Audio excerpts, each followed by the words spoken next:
ګلمرجان مو په یاد ده؟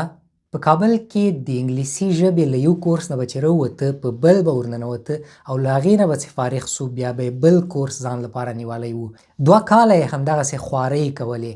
د انګلیسي ژبې هیڅ ګرامر ورنه نه و پاتې. د ټولو زمانو تعریفونه او سټرکچرونه یې حفظ وله. ټول لغتونه یې د پښتو له معنا سره داسې زده کړي ول چې ته به وایې مورنۍ ژبه یې ده. یو ځل یې په هندوستان کې یو سکالرشیپ ته اپلای وکړ.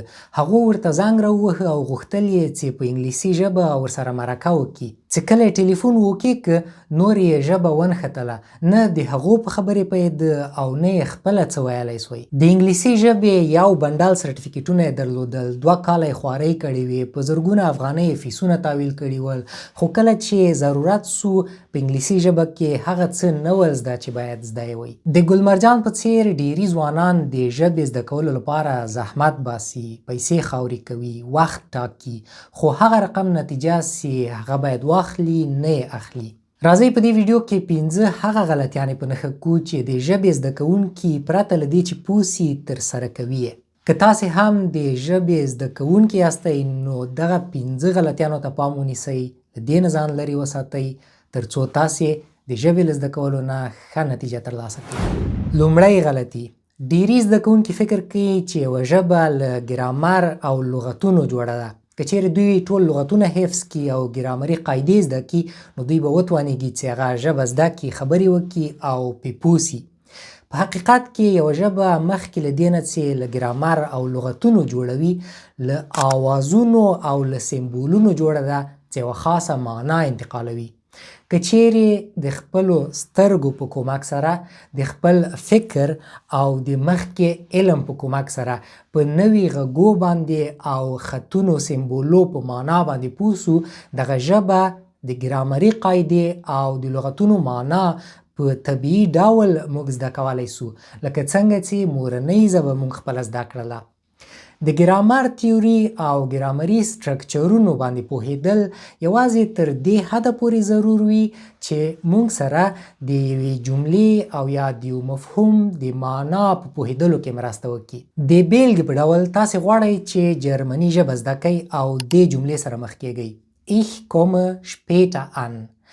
دلته که تاسې په دې ګرامر پوه سئ چې دغه ان د جملې په اخره کې په حقیقت کې د جلا کېدونکي فعل مختاړی د جملې اخر ته تللی، همدومره کفایت کوي. د جلا کېدونکي فعل تعریف ستاسو لپاره اړین نه ده. همدومره کفایت کوي چې پوه سئ انکومن یعنې را رسېدل. Ich komme später an یعنې زه وروسته را رسېږم. تاسو ته اړینه نه ده چې پوه سئ اوسنۍ زمانې تعریف په څه ډول ده، سټرکچر یې په څه ډول ده. یوازې کفایت کوي چې پوه سئ اوسنۍ زمانه چیرته کارول کیږي او د فعل ګردان په څه ډول ده. نو د دې پر ځای باندې چې بې ځایه تعریفونه حفظ کړئ یا سټرکچرونه له یادې کړئ، بهتره دا ده چې په اوسنۍ زمانه کې مختلفې جملې واورئ یا یې ولولئ او یا یې ولیکئ تر څو دغه سټرکچر مو په طبیعي ډول په ذهن کې کینی. د تعریفونو او د بڼې حفظول یوازې د هغه چا لپاره اړین وي چې غواړي د ژبې استاد سي یا ژبپوه ترنه جوړ سي، نه د هغه چا لپاره چې غواړي په یوې ژبې یوازې خبرې وکړي او په خبرو پوه سي. دوهمه غلطي: زده کوونکي فکر کوي چې ژبه د ریاضي په څیر ده.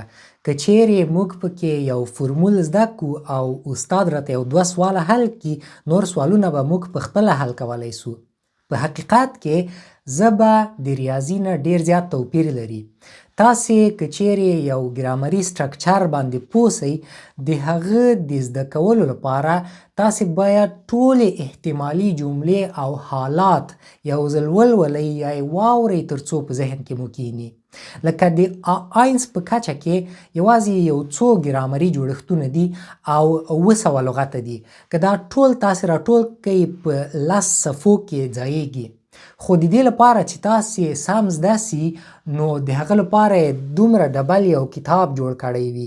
ټولې احتمالي او اړینې کلمې، جملې او اصطلاحات چې په ورځنیو ژوند کې د آینس په کچه کې په درد لګیږي، هغه ټول پکې راټول کړي وي څو ځلې تاسو باندې لولي بیا یې در باندې د ګرامر د تمرین په ډول حل کوي، بیا یې در باندې اوري ترڅو هغه ستاسو په طبیعي ډول په ذهن کې کینی. نو په ریاضي کې که په دې اندازه باندې درس زده کوئ او سوالونه حل کړی سئ نو دومره سوالونه نور بیا په خپله حل کولی سئ. خو په ژبه کې بیا برعکس ده، که چیرې دومره تاسې خطونه ولولئ او واورئ دومره باندې بیا پوهېدلی سئ او زده کیږي مو. نو څومره چې ډیر اورئ او لولئ همومره به ستاسو ډیر زده کیږي.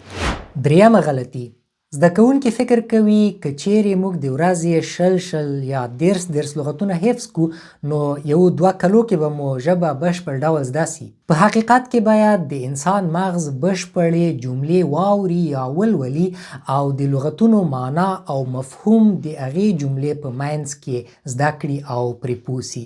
نو د دې پر ځای باندې تاسې یوه ډکشنري راواخلئ، هر لغت له لغت او معنا سره زده کوئ، د هغې پر ځای یوه لیکنه راواخلئ، هغه ولولئ او په منځ کې چې کوم لغتو باندې تاسې نه پوهېږئ هغه لغتونه ځان لپاره وژباړئ. څلورمه غلطي، زده کوونکي فکر کوي چې یو کورس ته تلل یا یوازې یو کتاب باندې بسنه کول د ژبې زده کولو لپاره کافي دي. خو داسې نه ده.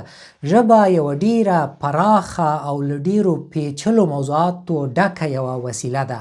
تاسې باید زده کړئ چې د سرک په سر کومه ډول ژبه یا کلمې کارول کیږي، په رسمي ځای کې څه ډول، د قار په وخت کې څه ډول، په خوشحالي وخت کې څه ډول ژبه کارول کیږي، کومیډي یا جالبه وینا په څه ډول باندې وي، جدي یا رسمي وینا په څه ډول باندې وي. او تر ټولو اړینه ده چې کلتور او ژبه ډېرې نږدې اړیکې سره لري. د یوې ژبې سم زده کول د کلتور سم زده کولو پورې اړه لري. نو د دې پر ځای چې تاسې یوازې په یو کتاب او یو استاد یا کورس باندې بسنه وکړئ، خپل ټول محیط کې هر څه هغې ژبې ته ځانګړي کړئ، لکه د خپل موبایل او کمپیوټر ژبه دغې نوې ژبې ته چې زده کوئ راواړوئ، کتابونه په همدې ژبې باندې ولولئ، په ټیک ټاک، یوټیوب او فیسبوک کې چې کوم کانټینټ تاسې ګورئ په دې ژبه باندې وګورئ، سندرې فلمونه په دې ژبې باندې ووینئ. د هغې تر څنګ که هغه محیط کې ژوند کوئ نو د ځان لپاره ملګري پیدا کړئ چې مورنۍ ژبه یې دغه ژبه وي، ترڅو تاسې د ژبې ټول اړخونه زده کړی سئ.